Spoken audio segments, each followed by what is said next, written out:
Hi, and here is welcome to the next video, which is the video number 4 in the series of the 4 skill sets that we need to cover. And this one is following up with your prospects. And again, we need to get on board with some more training for you, and this is why we have the education going on here for you to extend that knowledge base, so you at the end become a very good professional and a strong leader in your team, so you can start building this global team that you really deserve.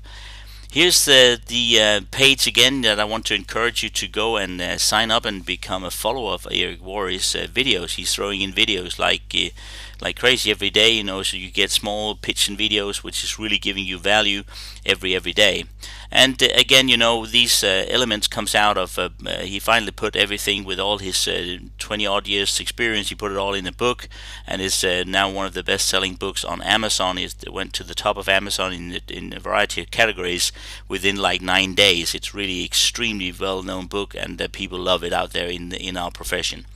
Okay, let's go over to Eric with the next one of the skill sets, which is a good go here. So listen in and enjoy. This next topic is going to be incredibly helpful for you because it's a topic that most people don't pay any attention to whatsoever.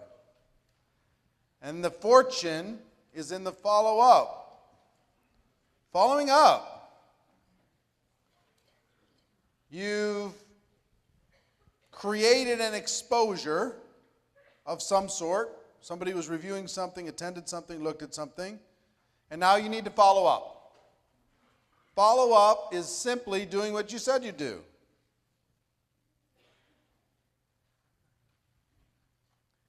You're going to go from exposure to exposure to exposure to exposure. That's your business.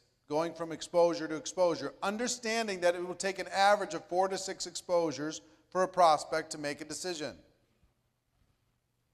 On average, 4 to 6. For everyone that takes 1 exposure, that means you're going to have some that take 12, 15 exposures. Some of the most powerful people in network marketing, they didn't join until they had 50 exposures. Took years before they finally pulled the trigger. That's the way it is. 4 to 6 exposures. What professionals learn to do is condense those exposures for better results.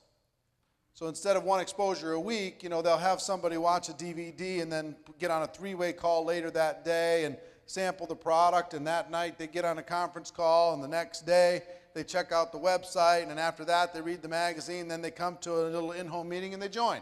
Whatever it happens to be, some little combination of those things. If we did a little survey in this room and you asked you what was your first exposure, second exposure, third exposure, every single one would be a slightly different path.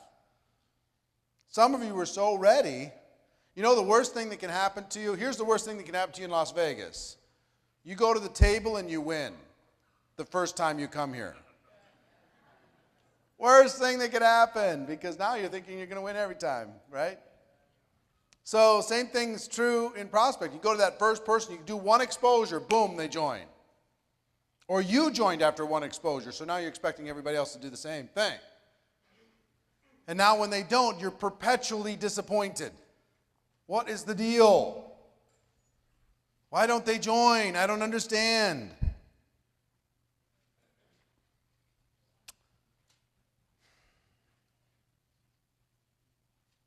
When you're following up, let me tell you what to do after we've done exposure number 1. We did exposure number 1. We talked about that before. We did the 8 steps, invitation to review a tool, okay? Or whatever it is we asked them to do. Take some action. Follow-up is you've set it up before you finish the first exposure. You set up when you're going to do it. You set up how you're going to do it, right? You got the phone number. You got the time. You got the day. They have their assignment that they created for themselves, and now you're going to call. So you call, and you're going to say, what? Did you review the material? Did you watch the DVD? Did you listen to the CD? Did you read the magazine? Did you check out the link? Did you listen to the conference call? Did you do what we talked about? You're going to get one of 2 answers. If you do the 8-step process, the answers are going to be yes most of the time. But sometimes it's going to be no, right? And if you have terrible skills, it'll be no more than yes. So, it's okay. We're going to get better and better and better. What some people do is they get irritated with their prospect. You said you'd watch that thing. For sure.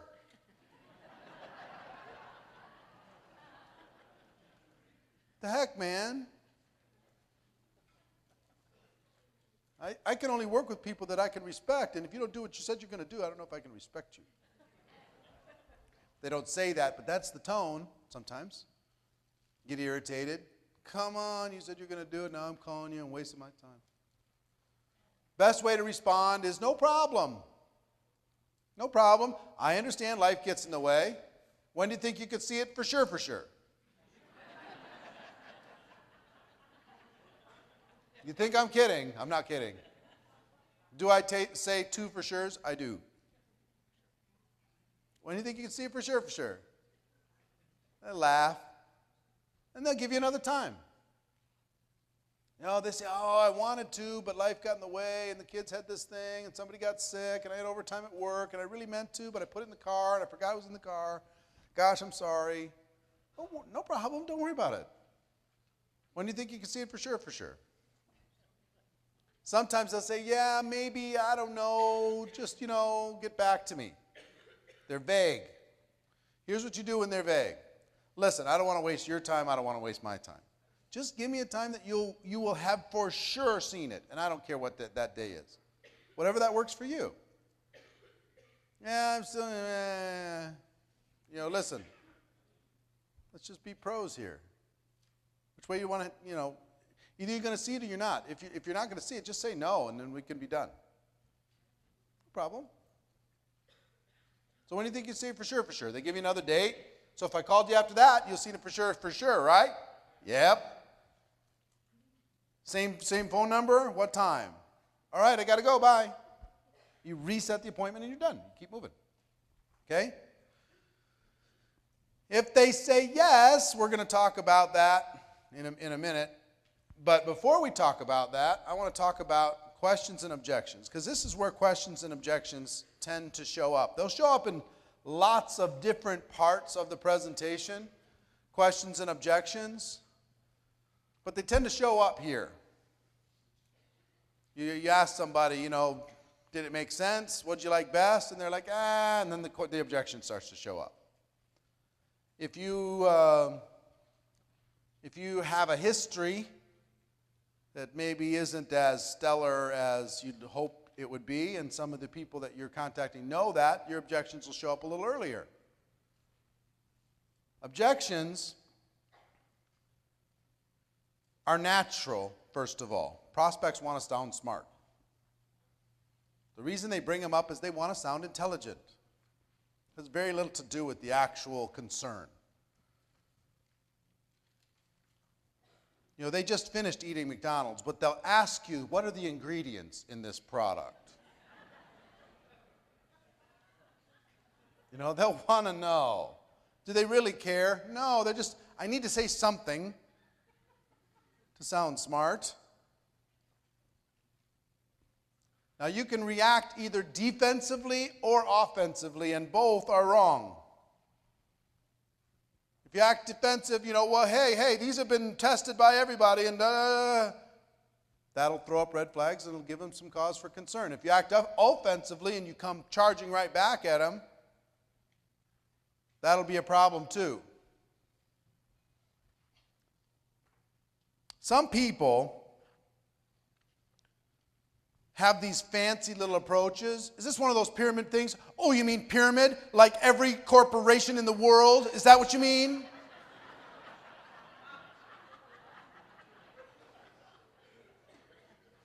Is this a Ponzi scheme? Oh, you mean like the U.S. government? That kind of Ponzi scheme? Because they heard that in some seminar, it sounded really cool. So they decide that they're going to be offensive and just, Person says, I'm not sure if I have the time. Oh, stop it. Are you watching television? Are you listening to the radio? You have all kinds of time. Show me your calendar. Knock it off. You think I'm joking. Some of you you're so filled up with your ambition that you can't help yourself. Because you've convinced yourself, everybody has time. You can't wait for the opportunity to pounce on them.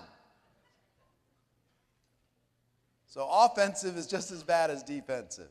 What you need to do is act as a consultant. You're going to ask some questions. You're going to guide them. What would a consultant do if you were not going to be their upline? Okay? If they were going to join another company and they were asking some questions, how would you respond? You'd say, well, don't do it, he says. Don't do it. Come with my company. No, how would you respond? You'd say, well, what are you looking for? Are you passionate about this? How could this help you? Is this really an objection for you? Really? Is it something that you think you can get past? How could you do it? Act as a consultant to help a person get a result. That's what the professionals do. Consultants aren't acting defensively because they're trying to help somebody get a result. They're not acting offensively because they're trying to help somebody get a result. That's it. The goal is education and understanding. That's the goal. It's not about getting them. So when the objection comes up, just remember your goal. The goal is education and understanding. The best approach in all of these cases, and you're going to find all objections fall into just two categories. Two. Not 200, two. As far as I know. Maybe there's more, but I think there's two. The best approach is to relate to them. When you say to somebody, listen, I know, I understand, I felt it, I can totally understand that, that makes sense, that sounds smart, I looked at that too, I evaluated that too, let me tell you what I learned, let me tell you what I learned from other people, let me tell you what I heard, let me tell you what I experienced. Relating to them, letting them know that they're not crazy, that they're smart, that they're intelligent, that asking questions is a good good way to understand something and fully get your arms around it. Some of you get so frazzled with the objection that you stop relating to people. And you start either being defensive or offensive. Understand? Got it? All right, let's talk about the two categories. Category number one. The prospect has limiting belief in their abilities. They don't think they could do it. They don't think they know anybody. They don't think they have the money. They don't think they have the time. They don't think something about themselves. They have a limiting belief in their own abilities to be successful. Category number one. Category number two, they have a limiting belief in network marketing.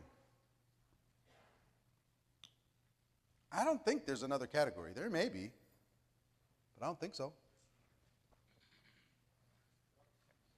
Give me an objection. Distrust? Limiting belief in network marketing. Give me another objection. It's a scam, network marketing. Don't have the money, number one. I got to talk to my wife, number one. Sorry? To believe in other people. Don't believe they can help get other people to do something, number one. Yep. Don't believe in you, that really is tied to network marketing. It's not for them, number one. Not a salesperson, number one. Don't miss business and friendship, number two. Huh? Can't find people, number one. Do you get that?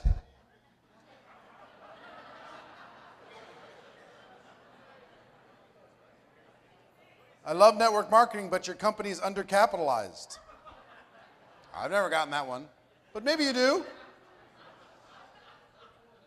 But that's going to be about network marketing again, right? What's the basis of that question is, I'm afraid the company's not going to be around, so I'm afraid that network marketing companies disappear. Right? Number two. Anybody think of any others that don't fit? Yeah. I don't want to make money off other people. Number 2, limiting belief about network marketing. Yeah. I'm satisfied in my current position. Number 1, for sure. I mean, well, maybe both. Satisfied in my current position isn't a real objection, really. There's nobody that's completely satisfied. They're just throwing that out there to say, okay, what can I say? So they'll say, okay. Yes? Market saturated. Number 2. Don't have time. Number 1. It's a scam. Number 2. Only people at the top make money. Number 2. My family, what? My family disowned me. Number 2. Or number 1, too, also. I don't need the money. Baloney. All right, we got it, right? We got it. There's more objections, but there's only 2 categories. So you either have to help them with their limiting beliefs about their abilities or their limiting beliefs about network marketing. And in both cases, you're going to be asking some questions. You're going to be responding in a way with a goal of education and understanding, not about being smart, being right, sounding intelligent, being a big shot. You're acting as a consultant. That's what you do. It was interesting to me, and I'd never really gotten it down to these 2 categories till I wrote the book. I went, there's only 2. Really? And maybe a third will pop up at some point, but at this point, I think there's only 2. They have different faces. They appear to be different, but they're really not. So let's talk about number 1.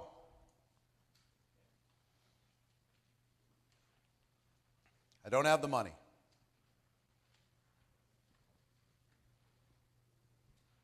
Best way I know is tell a story and ask a question. Tell a story, ask a question. Tell a story, ask a question. Tell a story, ask a question. To all of these, tell a story, ask a question. Okay? Adriana says, I just don't have the money right now. Look, Adriana, I understand. I get it. I didn't have, at the end of the month, I had too much month at the end of the money, no matter how much you're making. It's a struggle to pay the bills nowadays and, take care of everybody that needs taken care of and taking care of responsibilities, doing all that stuff. And when I looked at this, for me, I didn't know if it was responsible for me to scrape up another $500 or $1,000 in order to be able to start a business. But let me tell you what I realized, Adriana. I realized looking at my life, if I didn't change, nothing was going to change. If I didn't do something different, I was going to look at the next 5 years just like I looked at the last 5 years. My life was going by, and I needed to do something in order to be able to create a better future for my family. So you know what I did? I found a way. I realized that it wasn't really about the money. It was about my belief in, do I want a bigger future for my family or don't I? And I decided I wanted a bigger future for my family. So let me ask you a question for you. If you looked at this really, you looked at your options, and you came to the conclusion that if things didn't change, something didn't change, then your life wasn't going to change, and you really wanted change. If you decided that was important enough, could you find the money? Yeah, I'm sure I could. Sure. Tell a story, ask a question. Tell a story, ask a question. Now, if that story doesn't line up congruently with your actual experience, say, let me tell you a story about a good friend of mine. Here's what they told me. They told me what I just said. And here's the question that they asked in their mind. And if you asked yourself that same question, what conclusion would you come to? I'm not acting defensive. I'm not acting offensive. I'm acting as a consultant. I'm telling them a story to help paint a picture in their mind of where they could go if they eliminate their limiting beliefs and open up their mind to a better future for themselves. You could even, because what's the limiting belief if I don't have the money? I'm not sure if I can do this. You could put that into your story. What I really realized is I wasn't sure if I could do this. Because if I was sure I could do this, I could find the money. So I did a little bit of homework, and I asked some questions, and I talked to some other people, and I realized, you know what? I can do this, and I can. And so can you. And we can do it together. See what I mean? Go next.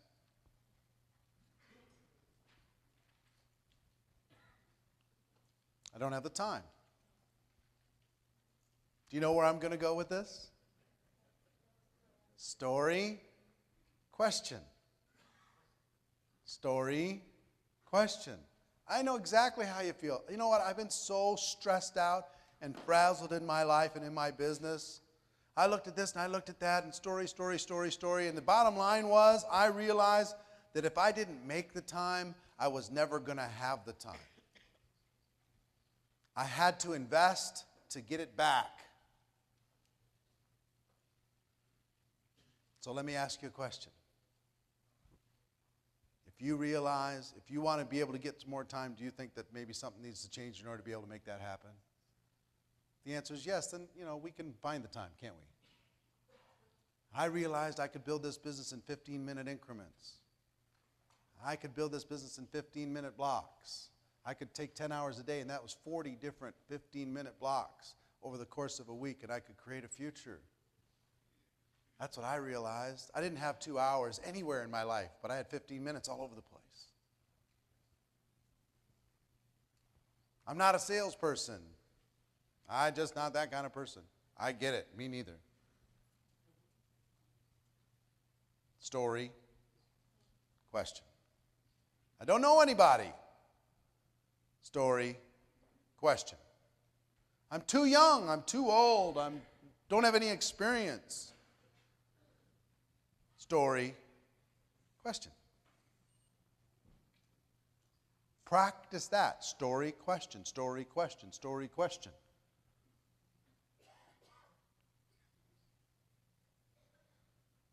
Avoid making people feel stupid in this process. You have that objection? Are you dumb or something? Relate to the person. Tell your story. Limiting belief in network marketing and tell other people's stories. Is this MLM? Is this one of those things? Is this a pyramid? Is it legal? I'm not interested in MLM. I don't want to bother my friends. How much are you making? You ever heard those before? A few times? Why do you hear them? You hear them for one of two reasons. They either have psychic damage, they've had some experience and it's been mentally damaging to them. They bought that lottery ticket, they've been there, they've done it. They still have, the stuff sitting in the kitchen closet. Or they're curious. And you can usually tell by how they ask the question. So, is this one of those, kind of like Amway, direct selling, Herbalife type of things? That's an okay, they're curious. Is this one of I've heard about these. Is this one of those things? Or is this MLM? Different question. Same question, completely different question. So you can tell if they ask with emotion or if they ask without emotion. They're just simply curious.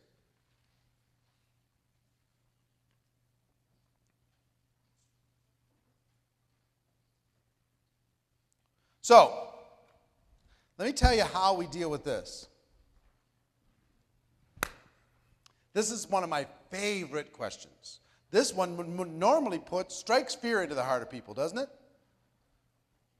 Person says, is this network marketing? You go, I got to go here. I got to deal with this. I got to go down this road.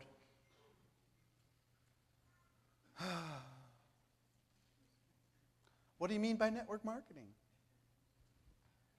Is this a pyramid? Oh, you mean like the government? Like every organizational structure on planet Earth? You mean like that? You don't have to go there. Here's where you go with this. If they ask it with curiosity, say, yeah, absolutely, I wouldn't be involved with anything else. Duh. Yeah. Awesome. Or two, if they ask with emotion, here's what you do if they ask with emotion. I go to Mike. Hey, Mike, I got something, da-da-da-da-da. Give me the objection. Give me is this MLM objection? Is this network marketing? And you can tell by his face. He's not happy about the idea that it might be. Is this network marketing? So here's how you answer that. You go, whoa, wait. You got a story. What happened? Tell me what happened. I got to hear the story. Was it you or was it somebody in your family? It was you? How long ago? 5 years ago. What happened? Did the company go out of business? Did it, what happened? Company went out of business. How'd that feel? Yeah. Did you have a team built when that happened? Yeah, a little bit of team. So you had some skills. Really? Wow. If they hadn't fallen apart, do you think you'd still be doing it? Absolutely. Interesting. So you took a step back because, kind of an emotional experience when a company went out of business. But companies go out of business in every profession, right? Every profession. Do you think it was network marketing that let you down, or do you think it was that company? The company, huh? So if you became comfortable that a company wasn't going to let you down,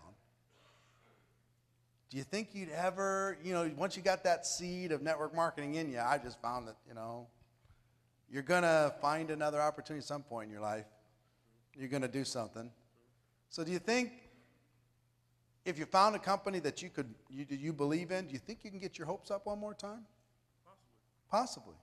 Interesting. So, isn't that a fun conversation? It's a fun conversation. How many people have been involved in network marketing before and swore off, never again? Never, ever, ever. This gentleman. What's your name, sir? Yuli Armbruster. Yuli? Yep. Hi, Yuli. Glad to meet you. How are you? Great. So, there was a time when you were not happy about network marketing. That is correct. Right. How long was that ago? 3 years ago. 3 years ago. So if I contact you and say, hey, I've got something that I respect you, I don't have a lot of time, but I found something I'm really interested in, and before I can get it out of my mouth, you say, no, what do you say? You ask the question. Is this another network marketing company? I say, wait, Yuli, wait, you have a story. What happened? What happened? What was it you or somebody else that that was involved? It was you? And some other people? And what happened? How long were you involved? A year. And did you have a little team built? Not really. So you were involved for a year, and what was discouraging about it? What didn't you like about it? Well, it basically came down to me, and it was a combination of both. Myself not being committed. Yeah? It was a combination of you not being committed. What else? As well as the corporate had some hanky-panky going on. Yeah, so the company had some hanky-panky going on.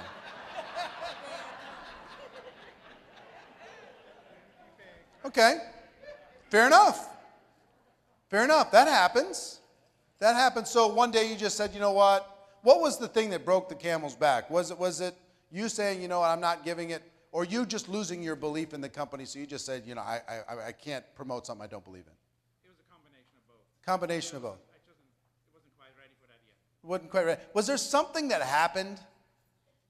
Was there a day, was there a moment that you just said, okay, it's over? Or did you just fade? I think I faded. Faded?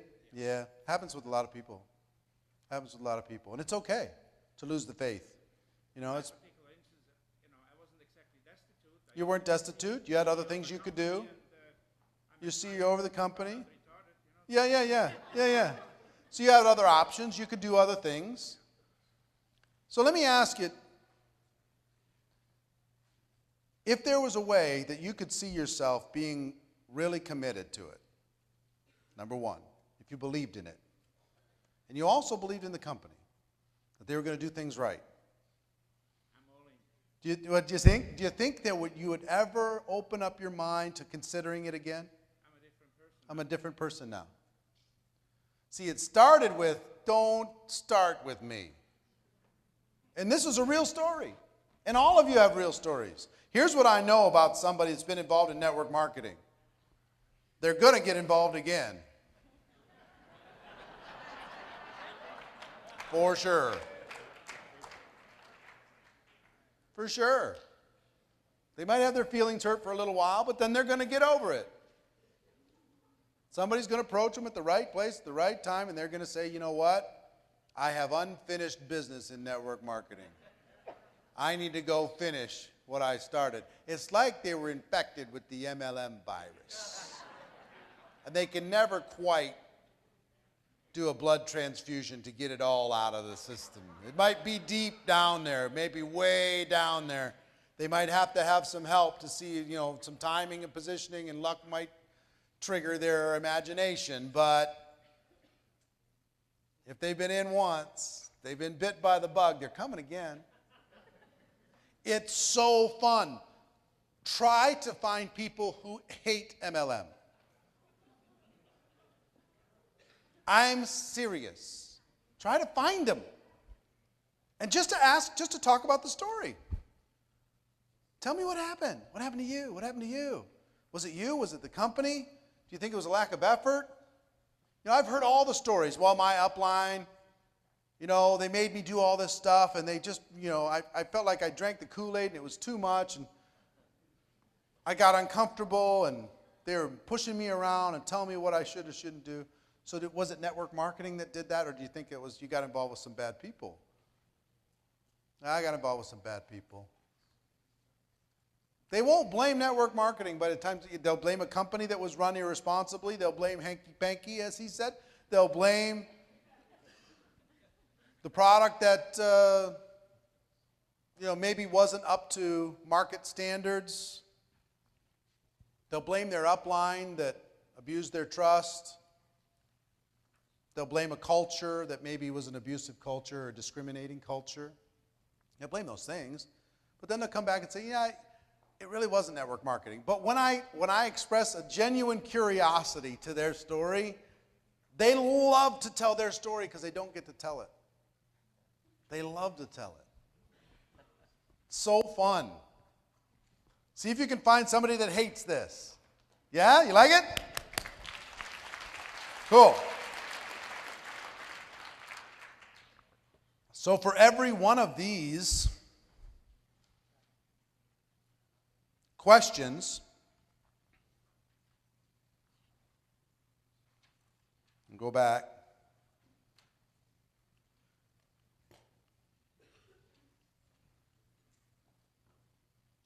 For every one of those questions, the answer is basically the same. Every single one. You have a story, don't you?